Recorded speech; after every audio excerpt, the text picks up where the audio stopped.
우리 하나님의 말씀을 보도록 하겠습니다. 요한복음 14장 우리 16절부터 20절까지 있는 말씀입니다. 요한복음 14장 16절부터 20절 시작. 내가 아버지께 구하겠으니 그가 또 다른 보혜사를 주사 영원토록 너희와 함께 있게 하시니 그는 진리의 영이라. 세상은 능히 그를 받지 못하나니 이는 그를 보지도 못하고 알지도 못함이라. 그러나 너희는 그를 아나니 그는 너희와 함께 거하시며 또 너희 속에 계시겠습니다. 내가 너희를 고아와 같이 버려두지 아니하고 너희에게로 오리라. 조금 있으면 세상은 다시 나를 보지 못할 터이되 너희는 나를 보리니 이는 내가 살아있고 너희도 살아겠습니다. 그날에는 내가 아버지 안에 너희가 내 안에 내가 너희 안에 있는 것을 너희가 알리라. 아멘. 자, 이제 자기 자신을 축복할 때 이렇게 축복하십시오. 나는 예수님 때문에 오베데돔의 복을 받은 사람입니다. 고백하시길 바랍니다. 나는 예수님 때문에 오베데돔의 복을 받은 사람입니다. 아멘. 자, 여러분, 우리 기독교에서 기독교 언론에서 이제 취재한 것이 있어요. 설문조사를 한 것이 있는데 그것을 보면서 저는 너무나 충격을 받았어요. 이유가 무엇이냐면 이제 세상 사람들에게 물어보는 거예요. 이 세상 가운데 종교에 대한 신뢰도가 어떠냐라고 말했을 때에 가톨릭이 23%, 불교가 22%를 신뢰한다고 그랬어요. 근데 우리 기독교는 몇 퍼센트냐? 16%를 신뢰한다고 얘기했어요. 16%를. 이 절망적이지 않습니까? 왜 그러냐면 여러분, 이 기독교라고 하는 것은 무엇이냐면 진리를 전하는 진리, 참된 진리를 전하는 것입니다.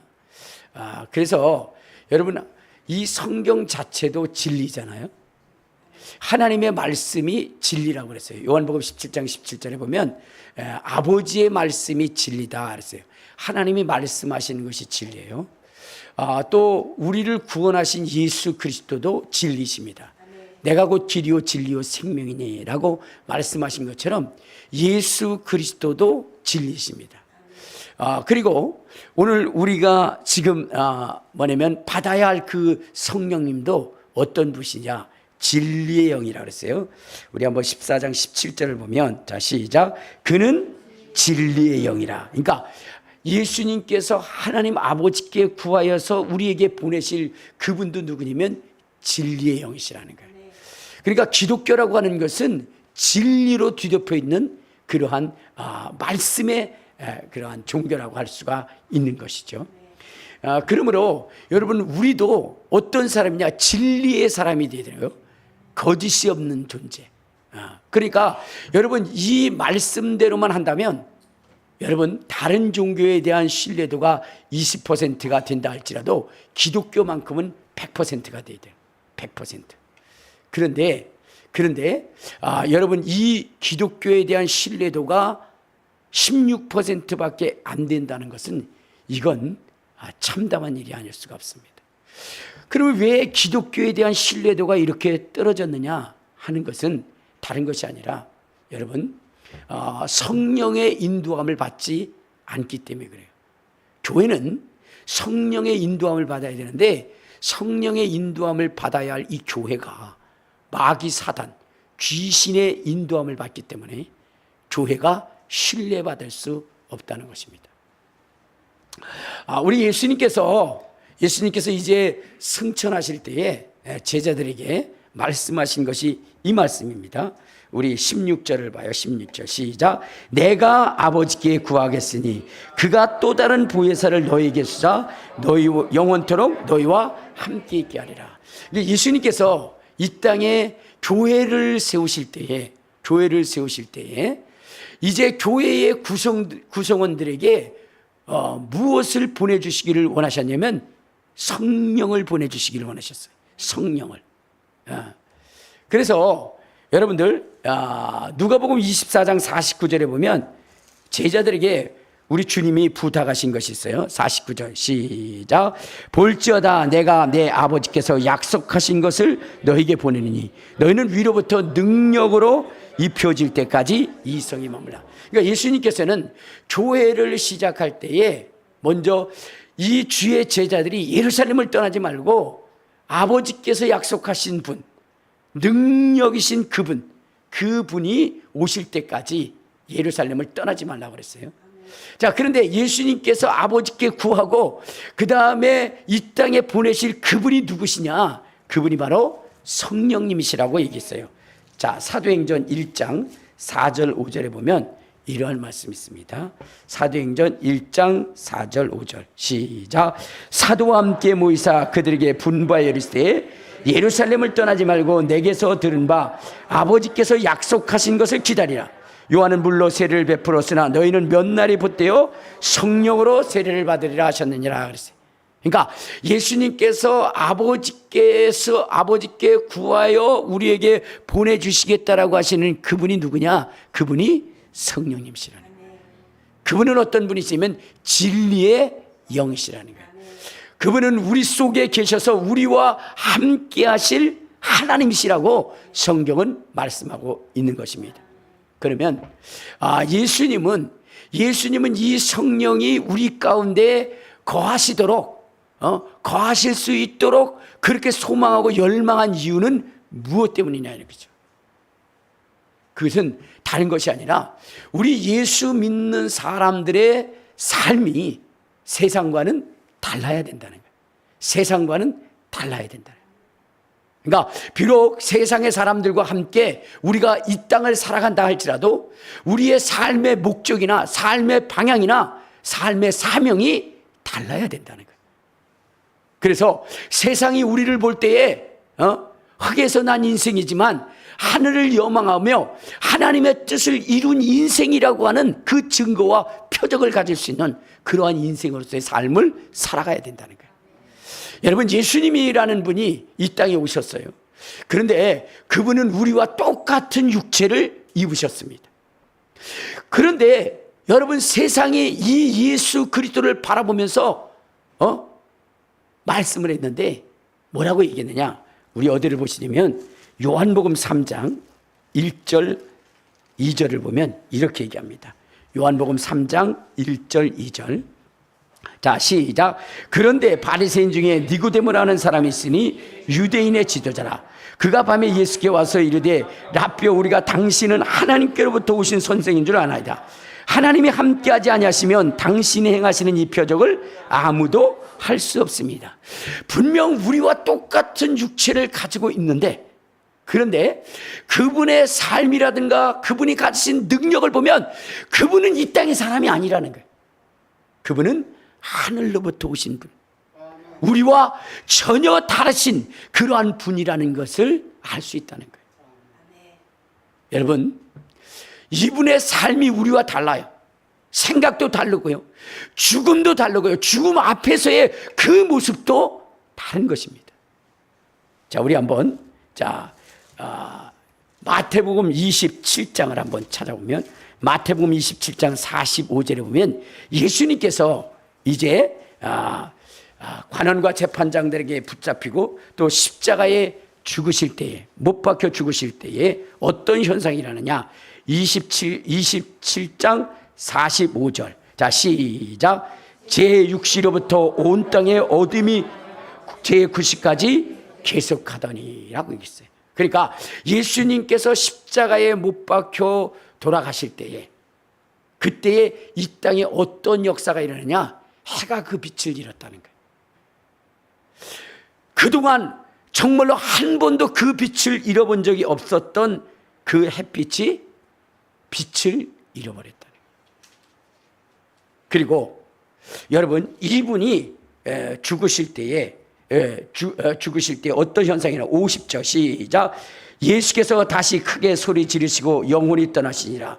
이에 성소 유시장이 위로부터 아래까지 찢어져 둘이 되고 땅이 진동하며 바위가 터지고 무덤들이 열리며 자던 성도의 몸이 많이 일어났다 그랬어요. 그러니까 예수님께서 십자가에 못 박혀 죽으실 때 성소의 휘장이 위로부터 아래까지 찢어지고 땅이 진동하고 바위가 터져나가고 그리고 무덤 속에 있었던 사람들이 살아났다는 거예요. 또 예수님이 죽으시기 직전에 예수님의 행하신 행동이 전혀 이해가 안 되는 것은 무엇이냐면 예수님이 우리 한번 누가복음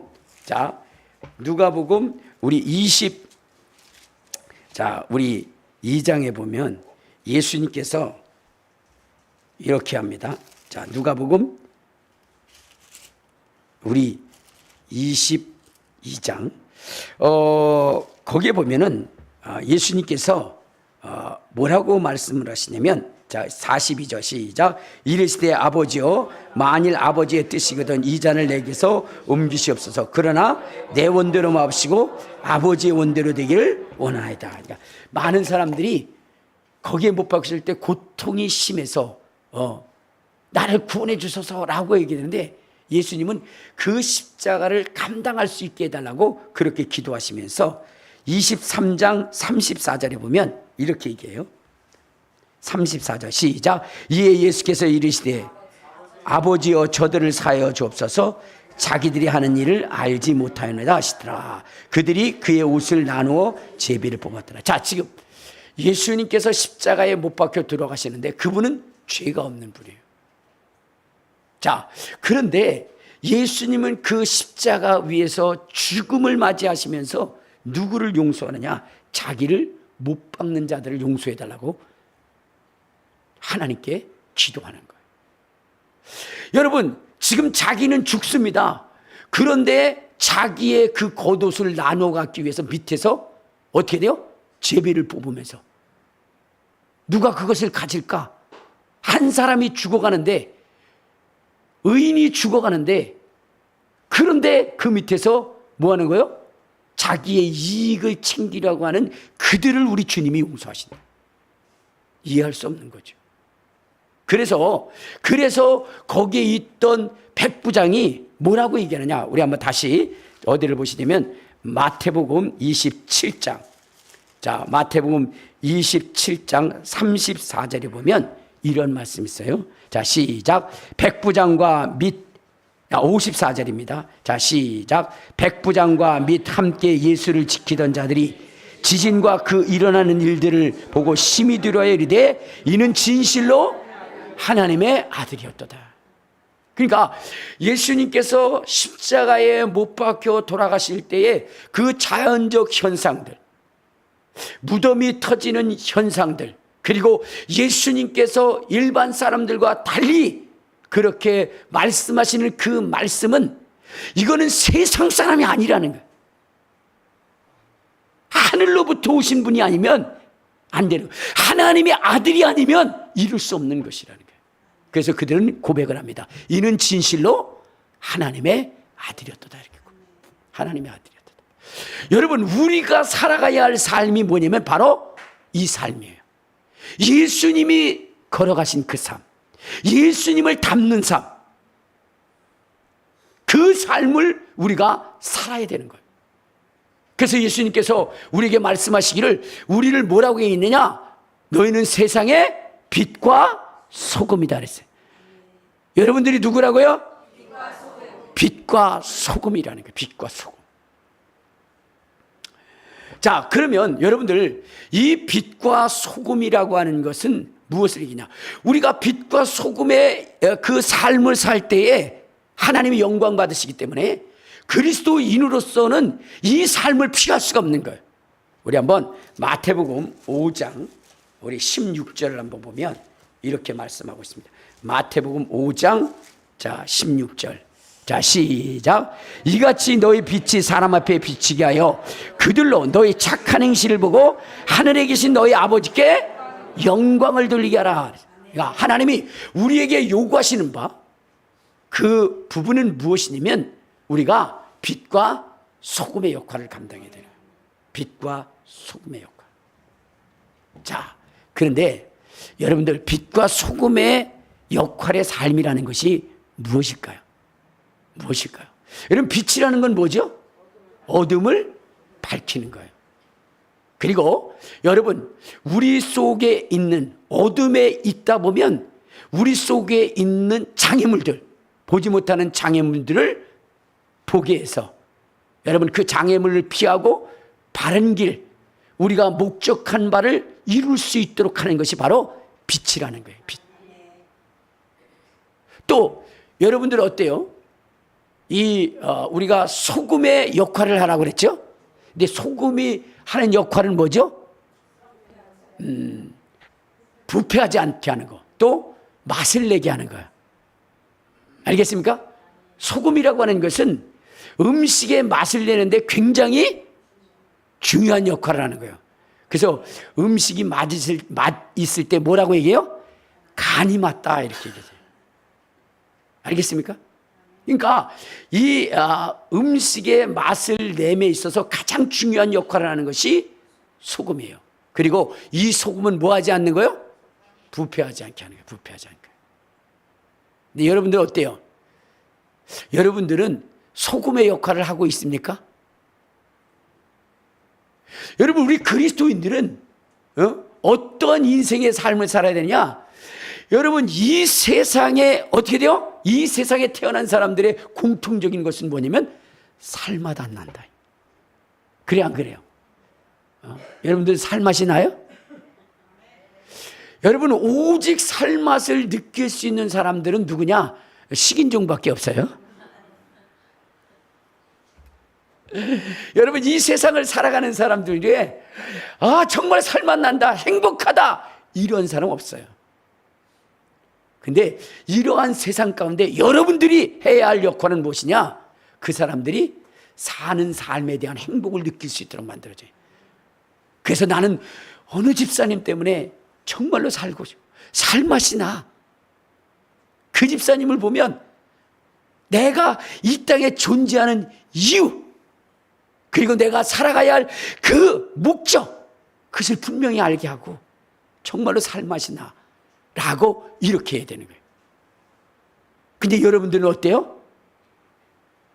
여러분의 남편에게, 여러분의 아내에게, 여러분의 친인척들에게, 이웃에게 그러한 살맛 나는 인생입니까? 아니면 너 때문에 죽고 싶어, 너 때문에 죽고 싶다니까 라고 하는 그러한 인생입니까? 여러분, 우리가 예수를 믿으려면 어떻게 돼야 돼요? 모든 사람들이 그 삶의 행복을 느낄 수 있도록 만들어줘야 되는 거예요. 할렐루야. 자, 그래서 주님께서는 우리에게 너희는 세상의 빛이요 세상의 소금이라 했으니 세상이 잘못된 길로 갈 때에 여러분의 빛을 비춰서 제대로 가게 하고 그들이 걸려 넘어지려 할 그 장애물을 빛을 비춰서 피하게 할 수 있는 그런 사람이 되어야 될 뿐만 아니라 여러분들은 이 땅에 소금이 되어져서 사람들이 살아가는 이유, 삶의 행복을 찾을 수 있도록 만들어야 되는 것이고, 세상의 사람들이 부패할 때 그것이 부패되어지지 않도록, 악을 향하여 달려가지 않도록 여러분들이 해야 되는 거예요. 자, 그런데 이것이 쉬워요, 어려워요? 어려운 거예요. 너무나 어려운 것입니다. 그래서 제가 그렇게 살라고 하면 여러분들이 뭐라고 얘기해요? 겉으로는 아멘 하지만 너는 그렇게 사냐? 이래. 너나 그렇게 살아라. 속에서 욕이 튀어나와요. 사람이 어떻게 그렇게 살아? 이렇게 이야기를 한다 이거죠. 자, 그래서 뭐죠? 예수님께서 예루살렘을 떠나지 말고 누구? 성령이 임할 때까지, 성령의 충만함이 임할 때까지 예루살렘을 떠나지 말라는 거예요. 우리가 예수님이 사신 그 삶을 살려면 우리의 의지와 우리의 능력과 우리의 힘으로 안 된다는 거예요. 오직 무엇으로 되는 거예요? 성령으로 되는 거예요. 그래서 스가랴서 4장 6절에 보면 여러분, 우리의 능으로도 힘으로도 안 된다는 거예요. 오직 하나님의 영으로 된다는 거예요. 성령의 능력으로 된다는 거예요. 그래서 예수님이 성령의 능력을 받으라고 말씀을 하신 것입니다. 여러분, 우리가 빛과 소금의 역할을 살려면요, 우리가 싸워서 이겨야 할 적이 있어요. 그것이 뭐냐면 마귀 사단입니다.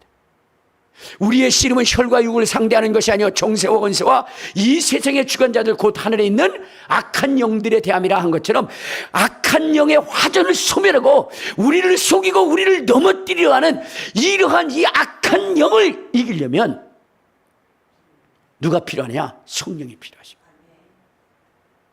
예수님도 그런 말씀을 하셨어요.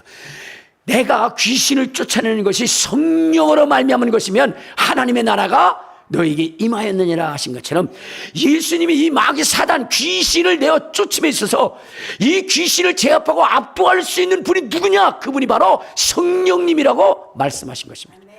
그래서 성령의 전신갑주를 입고 악한 자의 화전을 소멸하고 진멸하고 대적하여 싸워 이기라라고 말씀을 하신 것입니다. 그래서 성령을 받기 전에는 예루살렘을 떠나지 말라고 하신 거예요. 여러분 지금 설교의 말씀을 들을 때도 속이 뒤집혀지는 사람들 있죠? 이게 뭐냐면 여러분 우리의 육신의 생각이에요. 악한 마귀가 주는 생각입니다. 근데 여러분 이 존재를 뽑아낼 수 있는 능력이 뭐냐면 성령의 능력이에요. 성령의 충만함을 받고 성령의 인도함을 받으면 여러분 이 말씀이 꿀송이처럼 달아집니다. 자, 그래서 여러분 성령의 능력을 받아야 되는 거예요. 자, 그래서 우리가 싸워야 할 대상이 누구라고요? 마귀 사탄. 마귀 사탄. 이 사단이 지금 이 세상에 내려왔는데 이 사단의 존재는 우리를 저주스럽게 만든다는 거예요. 우리 한번 요한계시록 12장 12절에 보면 이러한 말씀이 있어요. 요한계시록 12장 12절.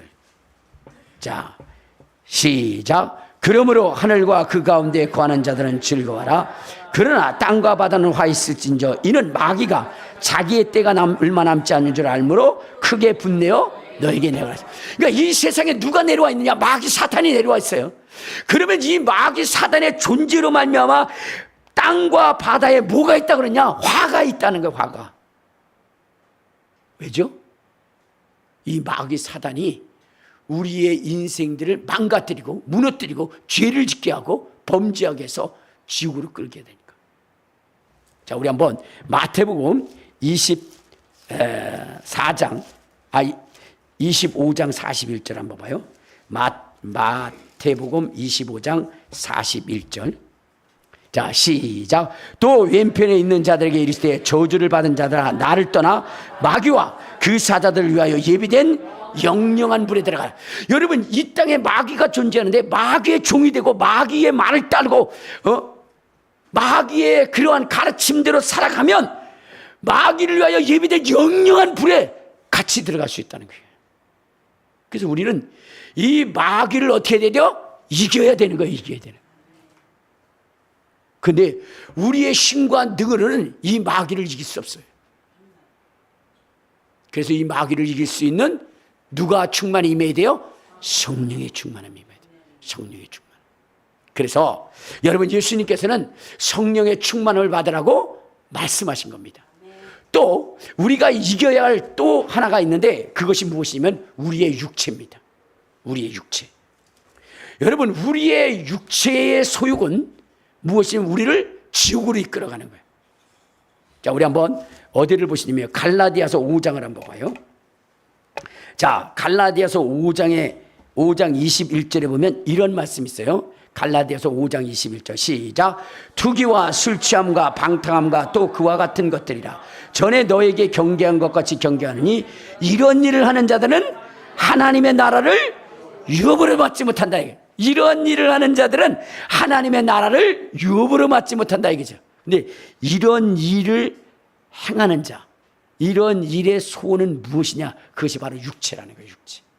그래서 자, 우리 한번 육체의 일이 무엇인지를 찾아보도록 하겠습니다. 자, 갈라디아서 5장 19절.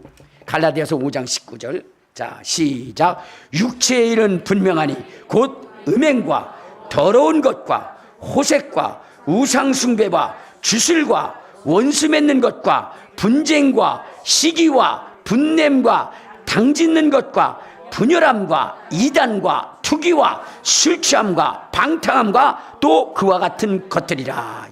이건 뭐냐면 육체가 요구하는 바예요. 육체가 요구하는 바. 첫 번째 뭐죠? 음행. 두 번째가 더러운 것. 그 다음에 호색, 우상숭배와 주술, 원수 맺는 것, 분쟁, 시기, 분냄, 당짓는 것, 분열, 이단, 투기, 술 취함, 방탕. 이것이 다 뭐로부터 나오는 거예요? 육체로부터 나오는 거예요. 육체. 그런데 여러분들 이 육신을 따라 살아가게 되면 어떻게 된다느냐? 여러분 여기 손을 끼고, 자 어디를 보시면 로마서 8장을 한번 찾아보면, 자 로마서 8장에 뭐라고 이야기를 하냐? 자 로마서 8장, 자 우리 12절 13절을 보면 시작. 그러므로 형제들아 우리가 빚진 자로 돼 육신에 져서 육신대로 살 것이 아니라 너희가 육신대로 살면 반드시 죽을 것이로되 영으로서 몸의 행실을 죽으면 산다. 자 여기 보면 육신대로 살면 어떻게 돼요? 반드시 죽는다는 거예요. 왜? 어디를 보시냐면, 자 우리 6절을 보면 6절 시작. 육신의 생각은 사망이요 영의 생각은 생명과 평안이라. 그러니까 육신의 소욕을 따라 살아가면 반드시 사망, 지옥 간다는 거예요. 자 그런데 여러분 이 육신의 소욕을 우리가 이길 수 있느냐 이거죠. 갈라디아서 5장으로 다시 한번 가보면, 그렇죠, 여러분 5장 19절에 보면 음행이라고 하는 게 나오지. 음행. 간음하고 간통하고 이런 것들. 여러분들 이거는 우리의 인간의 육체, 이 인간의 육체 속에서 제거될 수 없는 거예요. 우리의 힘과 능으로 제거할 수 없는 거예요. 그러니까 그것을 여러분들 이기려고 굉장히 부단히 노력을 한다. 뭐 스님들은 그걸 이기려고 뭐 별일을 다 하지만, 그러나 여러분들은 어떻게 해서 육체적으로는 제어할다 할지라도 마음속에서 나오는 것까지 제거할 수가 없는 거예요. 마음속에서. 자, 그런데 그 육체를 따라 살아가면 어떻게 된다? 바로 지옥 간다 이게야. 자, 우리 한번 성경 봐요. 어디를 보세요? 요한계시록. 자, 요한계시록 20장 14절. 자, 20장 15절에 보면 이렇게 얘기했어요. 20장 15절 시작.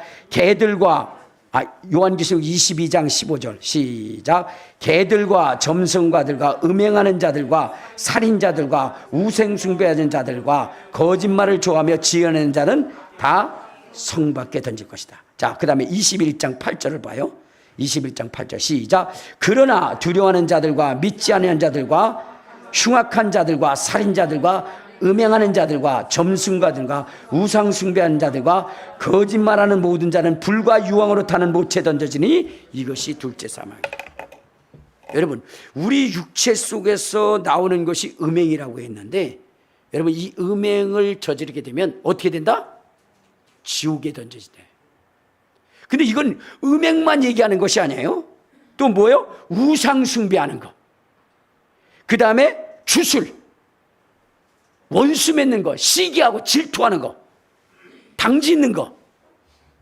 여러분 이러한 것들, 이 육체의 소욕 속에서 나오는 이것을 추구하고 육체를 따라 살아가면 어떻게 한다고요? 망하는 거예요. 망하는 거. 그런데 여러분 이것은 여러분 우리가 직접 행위를 했다고 해서 그 사람만 당하는 것이 아니라 마음속에 가지고 있어도 어떻게 된다? 함께 망하는 거예요. 주님께서 뭐라고 그랬죠? 마음으로 음욕을 품어도 간음한 자라는 거예요. 마음으로 미워해도 살인한 자라는 거예요. 내가 행위를 하지 않았다고 해서 나는 의로운 사람이야, 그렇게 얘기할 수가 없는 거예요. 마음속에서부터 제거되어져야 되는 거예요. 그것이 전혀 생각나지 않아야 되는 거예요. 여러분들이 지금 하고 싶은 것들이 있죠. 특히나 여기 20절에 보면, 갈라디아서 5장 20절에 보면 우상 숭배와 주술. 여러분들이 정말로 괴로울 때 하고 싶은 게 있잖아요. 점 한번 쳐봤으면 좋겠다. 그렇죠? 내 인생 왜 이렇게 답답하고 힘들까? 그럴 때 여러분 하고 싶은 게 뭐예요? 점치는 거예요. 점치는. 그래서 점쟁이한테 가고 싶은데 가지 않는 이유는 내 몸속에서 내 생각 속에서 그것이 제거되어져서 가지 않는 것이 아니라 거기에 나보다 김 집사가 먼저 와 있을까 봐. 김 집사가 와서 점치고 있는데 내가 권사가 가서 들킬까 봐. 그래서 안 가는 거예요. 그렇죠? 그래서 전화로 치죠. 여러분, 우리 속에는 그 주술이라고 하는 것에 대한 생각으로 가득 차. 힘들고 어려울 때는 한번 점 좀 쳐줘봐요. 여러분, 그 무당들이 와가지고 얘기하는 게 뭐냐면, 우리 손님 중에 3분의 2는 예수 믿는 사람들이요, 이렇게 떠들고 다니는 사람들이 있어요. 들키지 않아서 그렇지. 그렇죠? 우리나라 국회의원 중에 누가 뭐냐면 막 후쿠시마 오염수 그거를 막 얘기를 하면서 반일 감정을 일으켰는데, 그래도 자기는 가고 싶죠? 그래가지고 다 비행기 예매하고 그 다음에 어떻게 했다 그랬어요? 한국 사람이 오지 않는 곳에 간다고 이렇게 얘기하고 신문에 대개 난 적이 있잖아요. 그런 것처럼 우리도 마찬가지예요. 우리도 어떻게 해요? 성경에 점치지 말라 그랬고 음행하지 말라 그랬는데 이게 너무나 강력하니까 어떻게 돼요?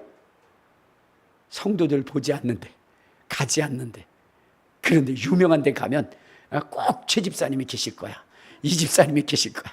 그러니까 아무도 가지 않는 그곳에 가서 이런 경우들이 있잖아요. 죄송한 얘기지만 어느 목사님은 너무나 술을 마시고 싶어서 외국에 가셨다는 거예요. 한국 사람 없으니까. 그게 인간의 욕망이에요. 인간의 욕심. 그런데 그렇게 하면 돼요, 안 돼요? 안 되는 거예요. 그런데 우리가 그것을 스스로 이길 수 있는 능력이 있어요, 없어요? 없는 거예요. 그러면 무엇으로 이겨야 되느냐? 성령으로 이겨야 돼요. 성령으로. 그래서 여기에 갈라디아서 5장 16절에 보면 이렇게 얘기하잖아요. 5장 16절 시작. 내가 이르노니 너희는 성령을 따라 행하라. 그리하면 육체의 욕심을 이루지 않아. 성령을 따라 행할 때에, 성령이 인도되어질 때에 우리가 이 모든 것, 육체의 소욕을 능히 이길 수 있다는 거예요. 그래서 예수님이 성령을 충만히 받으라, 성령을 받으라, 그렇게 말씀하신 거예요. 여러분들 기독교인들은 어떻게 돼요? 여러분, 세상의 사람들이 볼 때 저들은 우리와 달라, 우리와 똑같은 육체를 가지고 있는 인생이지만은 그들의 삶은 다르고 그들의 생각은 다르고 우리와 다르다는 확실하고 분명한 것들을 세상 사람들이 알게 해야 되는 거예요. 그런데 오늘날 어때요? 니나 나나 다른 게 뭐가 있냐, 이렇게 얘기해요. 예수 믿는 사람이나 안 믿는 사람이나 다를 게 뭐가 있어? 라고 할 만큼 지금 뭐냐면 기독교는 이렇게 무너지고 있다. 그러니까 신뢰할 수가 없는 거예요. 신뢰할 수 없는 거예요. 여러분, 우리 그리스도인들은 어떻게 살아야 돼요? 여러분, 세상과 달라야 되는 거예요. 세상.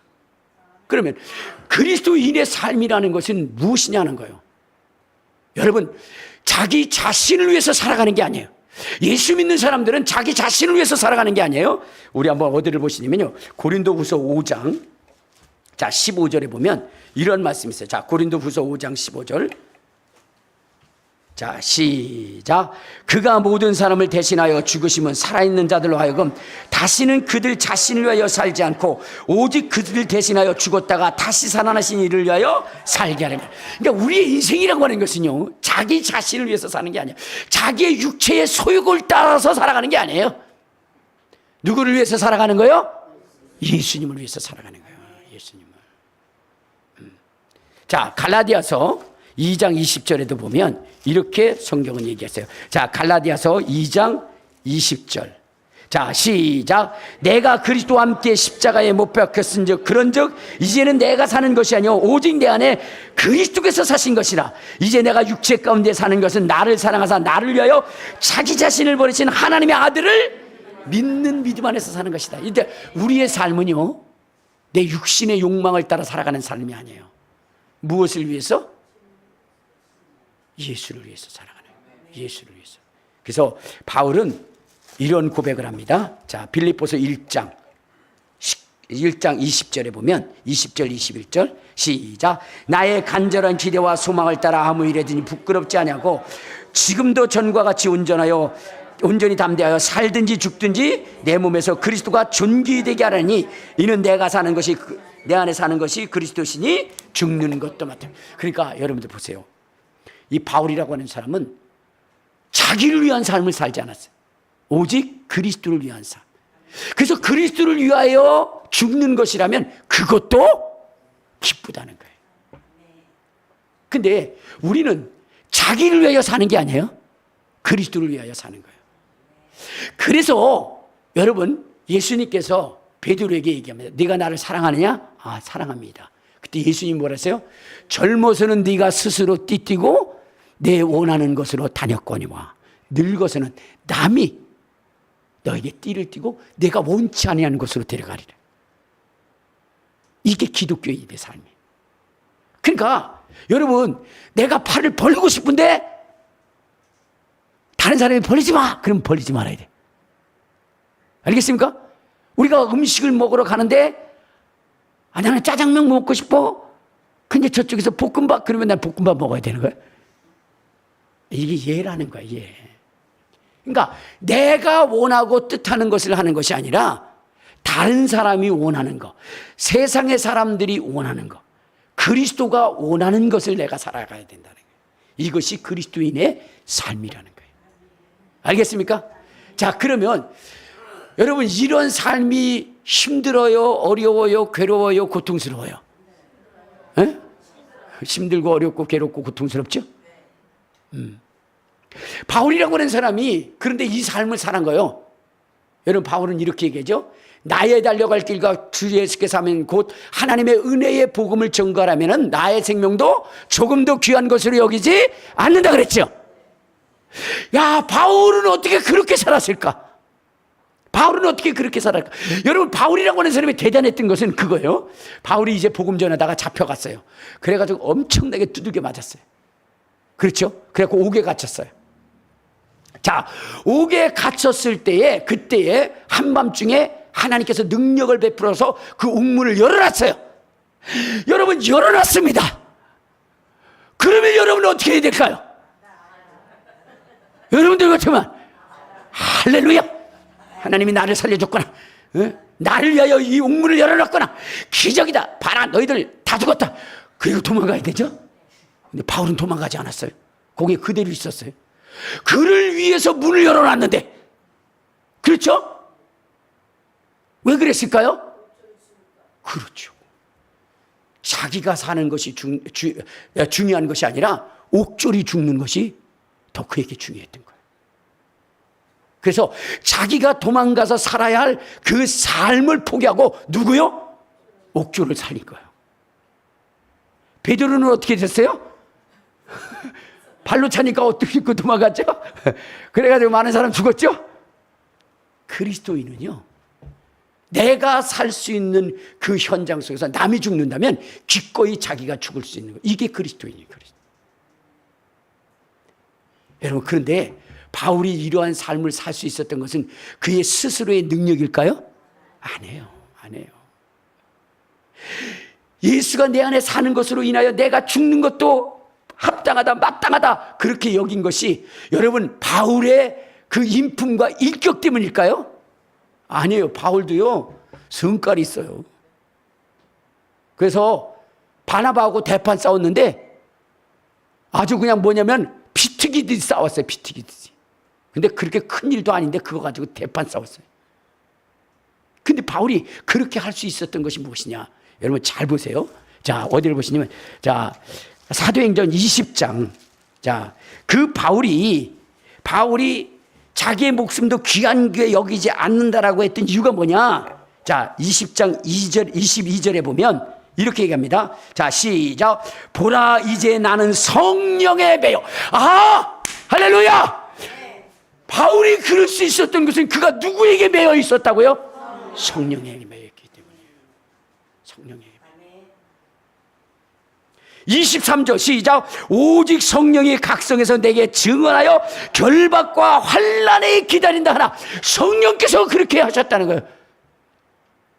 그런데 이 바울은 누구에게 매여 있다? 성령에게 매여 있기 때문에. 그렇기 때문에 바울이 그렇게 할 수 있었다는 거야. 자, 우리 빌립보서 1장 19절에도 보면, 자, 빌립보서 1장 19절에도 뭐 때문에 그렇다고 그러겠냐? 자, 1장 19절. 자, 시작. 이것이 너희의 간구와 예수 그리스도의 성령의 도우심으로 나를 구원에 이르게 한 줄 알고 나의 간절한 기대와 소망을 따라 아무 일에든지 부끄러워하지 않냐고 지금과 같이 온전히 담대하여 살든지 죽든지 내 몸에서 그리스도가 존귀되게 하느니 이는 내게 사는 것이 그리스도니 죽는 것도 유익함이라. 이렇게 고백할 수 있었던 것이 무엇 때문이라고요? 성령의 인도하심 때문이라. 성령의. 그러니까 우리가 그리스도의 삶을 살 수 있는 것은 누구로 말미암아 되어지느냐? 성령의 말미암아로 된다는 거예요. 성령. 그러니까 나는 내 능력과 권능으로는 할 수 없으되 누구로는? 성령으로는. 우리 스가랴서 4장 6절을 한번 봐요. 자, 스가랴서 4장 6절에 보면 여러분 우리의 힘과 능으로도 할 수 없다는 거예요. 자, 우리 6절 4장 6절 시작. 그가 내게 대답하여 이르되 여호와께서 스룹바벨에게 말씀하시니라. 만군의 여호와께서 말씀으로 말씀하시되 이는 힘으로 되지 아니하고 능으로 되지 아니하고 오직 나의 영으로 되느니라. 그러니까 여러분들 우리가 그리스도 인으로서의 삶을 사는 것 우리의 힘과 능력과 지혜가 아니라 무엇으로? 성령의 능력. 그래서 성령의 충만을 받으라 그랬어요. 성령을 받기까지는 예루살렘을 떠나지 말라고 말씀하신 거예요. 그러니까 교회는요 성령의 말씀하시는 말씀을 들어야 되는 거예요. 성령이 충만해야 되는 거예요. 강단에서는 오직 성령의 충만한 은혜를 말씀하고 선포해서 성도들이 그 성령을 사모할 수 있도록 만들어야 되는 거예요. 할렐루야. 제가 너무 기쁜 것은요 우리 예은이 때문에 기뻐요. 예은이 때문에 너무 행복한 거예요. 왜냐면 이번에 여름 성경학교를 했는데 이제 여름 성경학교에 성령 받는 시간이 있었어요. 그때 6아이가 있었는데 4명이 성령을 받고 2아이만 성령을 못 받은 거예요. 근데 이 예은이가 성령을 못 받은 거예요. 근데 너무 간절하더라고요. 진짜 성령님 내가 하나님 곁에서 벗어줬을 거야. 어찌나 간절하게 하는지. 아이고. 그러더니 뭐냐면은 위에서 끝났는데 자기는 못 받았다고 또 철야까지 내려와가지고 어른들 하는데 거기 와서 또 같이 기도하는 거예요. 근데도 못 받았어요. 그러더니 엄마를 들들 볶은 거예요. 그러면서 밥도 안 먹고 왜 이랬대? 성령님이 안 오셨다고. 그러면서 엄마한테 뭐라냐면 기도원 빨리 가자고. 기도원 빨리 가서 성령 받아야 되겠다고. 여러분 어린아이가 그렇게 사모하는 거 너무 이쁘지 않아요?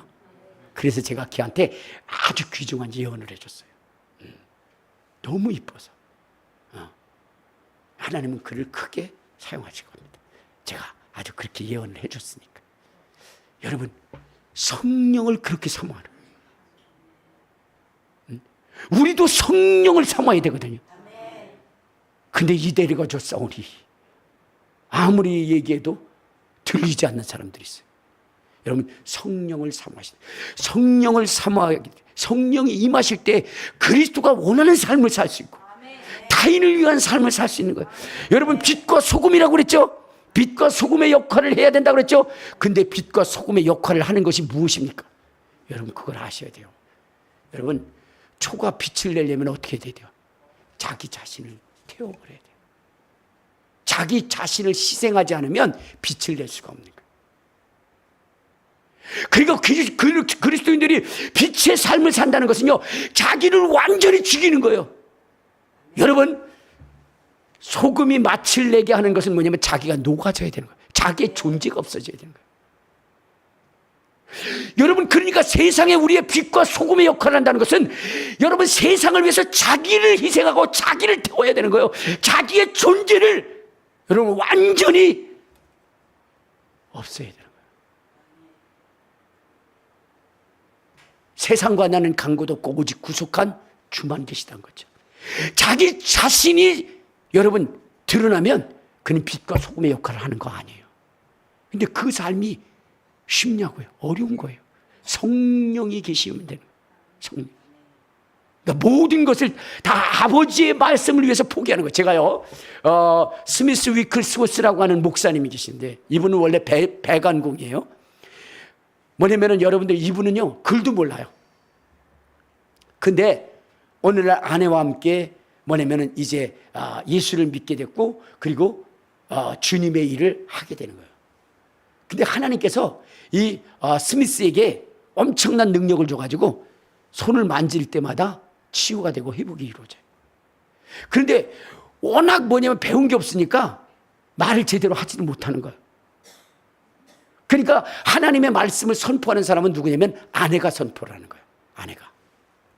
그래서 아내가 말씀을 선포합니다. 자, 그런데 어느 날 이 스미스에게 더 큰 성령의 능력이 임한 거예요. 그래가지고 정말로 그 하나님의 말씀을 선포하는데 정말로 성경에 기록된 것처럼 하나님의 깊은 것이라도 통달할 만큼 그런 말씀을 선포하는 거예요. 아내가 그것을 보고 깜짝 놀란 거예요. 아니, 저렇게 깊이 있는 말씀, 저것이 어디에서 나오는 것일까? 성령의 충만함으로 나온 거죠. 그래서 이제는 뭐냐면 신유의 능력을 행할 뿐만 아니라 말씀도 증거하는 역사가 이루어진 거예요. 근데 집에 와보니까 누가 죽었어요? 아내가 죽은 거예요. 아내가 죽은 거예요. 이 스미스는 너무나 충격을 받았어요. 그러나 그에게는 뭐가 있어요? 능력이 있어요. 그래서 아내를 아내 방에다 놓고 그리고 들어가서 무릎 꿇고 기도했어요. 그리고 그 시신을 위해서 부릅니다. 아내여 일어나라. 그랬더니 아내가 깨어난 거예요. 살아난 거예요. 여러분, 이러한 능력을 가지시기를, 남편들 이러한 능력을 가지시기를 주님의 이름으로 축원합니다. 아내가 죽었는데 묻을 생각만 하지 마시고 어떻게 돼요? 다시 일어나게 할 수 있는 능력을 여러분 가지시기를 바랍니다. 근데 일어난 거예요. 왜 그러냐면 이야기를 하는 거예요. 그 아내가 왜 나를 살렸어 했더니 나는 이 세상 당신이 없으면 아무것도 할 수 없는 존재예요. 당신이 없으면. 지금까지 당신이 나를 도왔고 나와 함께 했는데 이제 가면 어떡하냐고. 그래서 하나님께 기도해서 당신을 살린 거라고. 그때 아내가 이렇게 얘기합니다. 여보, 나는 내 사역이 다 끝났고 이제 하나님이 나를 하나님 옆에 두고 싶어 한다. 하나님이 나를 하나님 옆에 두고 싶어 한다. 그 얘기를 했을 때 이 스미스는 뭐라고 했냐? 알았다고. 잘 가시라고. 그리고 다시 죽어버렸다. 왜? 이 스미스는 자기에게 가장 필요한 존재이지만 하나님이 원하시면 자기 걸 포기하는 거예요. 이게 하나님의 사람이에요. 하나님 그러면 안 됩니다. 내 것을 결코 포기할 수 없습니다. 이건 그리스도인이 아니에요. 주가 쓰시겠다 하라. 주가 쓰시겠다 하라. 여러분, 오늘 우리는 주님이 말씀하시고 주님이 이끄시는 대로 가는 인생이 되어야 되는 거예요. 저는 여러분 이찬수 목사님 있잖아요. 그분의 그 설교를 들으면서 많이 울었어요. 왜냐면 그분이 이런 말씀을 하시더라고요. 뭐라고 말씀하시냐면 부목사님이 어느 날 그 성도 가정에 교통사고가 일어난 거예요. 근데 교통사고가 일어났는데 그때 뭐냐면 그 아내가 죽은 거예요. 아내가.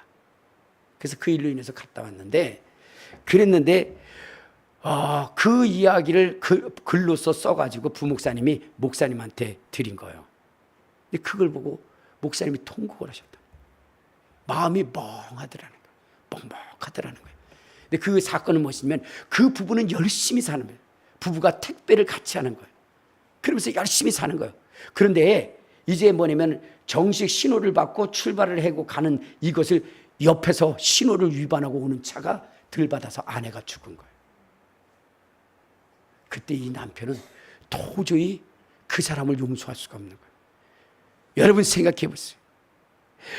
인생에 있어서 가장 큰 슬픔과 가장 큰 절망은 무엇이냐면 배우자를 잃었을 때. 배우자. 그러니까 자기의 남편, 아내를 잃었을 때 그거보다 더 큰 충격이 없는 거예요. 그래서 그런 얘기 하잖아요. 사이좋았던 부부가 한 사람이 가면 3년 내에는 따라간다고. 그만큼 아내는 또 남편은 중요한 거예요. 물론 빨리 갔으면 좋겠다라고 생각하시는 분들도 있지만 여러분 그렇게 속썩여도 그래도 생각나는 게 배우자인 것입니다. 근데 정말로 함께 인생을 어려운 난관을 헤치면서 함께 가며 자식들을 키우는, 그래서 너무나 아내한테 미안하고 또 고맙기도 한 그 아내가 죽어버렸으니 용서가 될까요? 그래서 용서할 수 없다. 나는 그 사람을 절대로 만나지 않겠다. 최고의 그런 벌을 내려줬으면 좋겠다 하고 진술하고 가버린 거예요. 근데 집에 가서 있는데 자꾸 여기서 성령께서 얘기하는 거예요. 사랑하는 아들아, 용서해야 되지 않니? 용서해야 되지 않니? 내가 너를 용서한 것처럼 너도 용서해야 되지 않아? 그러면서 계속 성령께서 말씀하셔요. 하나님 어떻게 용서해요? 그래도 용서해야지. 그 성령의 음성이 그를 사로잡은 거예요. 다시 갔어요. 다 용서한다. 아무 조건 없이 용서한다. 단 한 가지의 조건이 있다면 당신네들 예수 믿어라. 이 용서는 예수님께서 하신 거, 성령님께서 하신 것이. 그리고 나서는 그 다음 주가 됐는데 또 이 부목사님이 담임 목사님에게 말씀드렸어요. 그 집에 가서 형편을 보니까 이 가장이 어떻게 돼요? 장모님과 어머니를, 노부부를 모시고 있는 거예요. 그 애들을 키우고 있는 거예요. 이 사람이 어떻게 돼요? 그 집에서 따라서 감옥에 가면 그러면 그 집안은 풍비박산이 나요. 그 네가 용서해 주므로 구속되질 않아. 그분이 다음 주에 가까운 교회에 가서 온 가족이 다 가서 등록을 한 거예요. 여러분, 우리는 용서할 수 없습니다. 육신의 욕망을 따라 우리는 살아갈 수밖에 없는 거예요. 그럼에도 불구하고 우리가 하나님의 말씀대로 살 수 있게 하시는 분이 계신데 그분이 바로 성령님이십니다. 그래서 세상의 빛과 소금의 역할을 감당케 하시는 분이 성령님이십니다. 그래서 교회는, 그래서 성도는 이 성령의 충만함을 입어야 되는 거예요. 성령의 이끌림을 받아야 되는 거예요. 그 목사님이 이런 말씀을 하시더라고요. 본인이 교회를 개척했을 때 그렇게 교회가 크게 될 줄, 금방 부흥될 줄을 몰랐다는 거예요. 근데 돈이 없으니까 뭐냐면 다 이런 음향시설에 있는 것을 중고 제품으로 샀대요. 그 중고 제품으로 사가지고 그 다음에 막 성도들이 몰려오고 그래도 그걸 그대로 썼대요. 근데 지금은 뭐 한 몇만 명이 되잖아요. 엄청나게 부흥이 됐잖아요. 근데 문제가 뭐냐면 이 음향기기에 문제가 있는 거예요. 설교 도중에도 음향기기가 나가가지고 어떻게 됐어요? 이게 제대로 방송이 제대로 송출되지 못하고 또 각 방에 있는 사람들이 제대로 듣지 못하는 그런 문제가 생긴 거예요. 그래서 부목사를 시켜서 빨리 좀 이 음향시설을 고칠 수 있도록 그렇게 해라. 바꿀 수 있도록 해라. 충분히 바꿀 수 있잖아요. 그 어마어마한 교회인데. 근데 일주일이 지나도 그걸 고치질 않았다는 거예요. 그랬더니 장로님들 이렇게 얘기해서, 그래서 다시 가서 장로님들한테 얘기했대요. 빨리 이것 좀 해달라 했더니 장로님이 얘기하시기를 당회를 열어야 된다고. 그러니까 목사님이 속이 뒤집어져야 안 뒤집어져요? 뒤집어지는 거예요. 아니 하나님이 일하는데 그거 바꾸는데 뭔 당회야. 그래서 속이 뒤집어져가지고 막 화가 여기까지 올라온 거예요. 목사님이심에도 불구하고.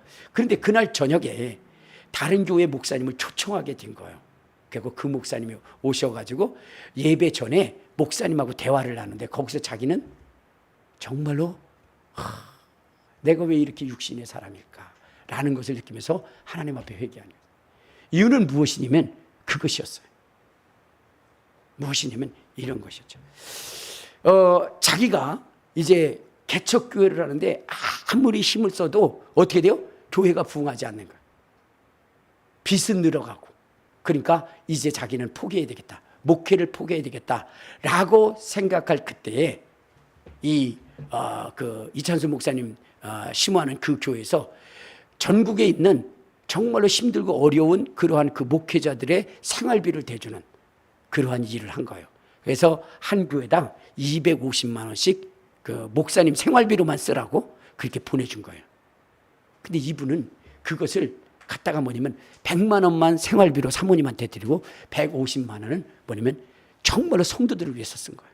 전도를 위해서 쓴 거예요. 그러다 보니까 어떻게 돼요? 교회가 부흥이 돼서 장년이 100명이 됐고 아이들이 30명이 됐어요. 그러면서 자립할 수 있는 그러한 교회가 되었어요. 자립할 수 있는 게. 정말로 너무나 고마운 교회였다고 눈물로 그런 간증을 하는 거예요. 그때 이 목사님이 생각한 거예요. 난 나만 생각했구나. 내 교회의 음향시설이 제대로 되지 않은 이것에 투정하고 짜증인, 거기에 쓸 것을 쓰지 않냐고 이웃교회에 있을 때 그 이웃교회가 살아났다. 이것이 주님의 교회고, 내가 쓸 것을 쓰지 않고 정말로 이웃교회를 위해서, 타인을 위해서 희생해서 그가 주교로 돌아오고 그 사명을 감당할 수 있게 하는 것, 이것이 교회의 사명이고 목회자의 모습임에도 불구하고 나는 내 것을 우선하려고 하는 그러한 마음을 가졌구나. 오늘 한국 교회가 무너지는 이유가 뭔지 아십니까? 큰 교회들은 자기의 교회를 삐까번쩍하게 만들어, 자기의 교회의 시설들을 대단히 잘 만들어, 그리고 이웃의 교회는 쓰러지기를 바라요. 세워지기를 원하는 게 아니에요. 그 교회가 무너질 때 거기에 성도가 자기에게 온다라고 생각하기 때문에 자기의 교회를 더 화려하게, 더 멋있게, 더 아름답게 꾸면서 우리 교회는 최고의 대리석으로, 최고의 영상시설로, 그리고 최고의 카페로 만들어 이웃의 교회가 무너지기를 바라는 이러한 교회다. 여러분, 이건 교회가 아닌 것입니다. 그렇기 때문에 세상에 신뢰할 수 없는 거예요. 이찬수 목사님은 큰 교회에서 정말로 그 음향시설 넉넉히 바꿀 수도 있지만, 그러나 그렇지 않고 그걸 이웃교회에 쏟았을 때 주님의 몸된 교회가 세워지는 것을 보고 감사했던 거 아닙니까? 근데 오늘날은 어떻게 돼요? 자기 교회로 오라고 돈도 준다고. 정말 더 이상 얘기하지는 않겠습니다. 여러분, 성령이 임하시게 되면 여러분, 주님이 원하시는 교회가 되고 세상을 이길 수 있는 것이고 세상이 신뢰할 수 있는 교회가 되는 거예요. 여러분, 정말로 왜 예수님께서 성령이 임하고 성령이 충만함을 받으라고 말씀하셨는지 그 의미를 가지고 주님의 뜻을 이루어 주님 만나는 그때에 내가 알지, 내 양말 뚫어지고 내 속옷 헤어질지라도 그것 하나를 너를 위하여 쓰지 않고 이웃을 위해서 써서 그 영혼이 이렇게 돌아왔단다. 내가 너희를 위하여 쓸 것을 절제하고 했던 그것이 저 사람을 구원받게 했고 저 사람을 구원받게 했고 내가 가졌던 그 능력과 권능이 저 사람을 돌아오게 했다라고 주님이 이렇게 돌아온 영혼 하나하나를 가르치면서 여러분을 칭찬할 수 있는 그러한 성도가 되어야 되지 않을까요? 이 시간 기도할 때에 성령의 충만한 은사가 임하게 하옵소서. 성령의 충만한 은사가 임하게 하옵소서. 우리 주여 한번 부르고 통성으로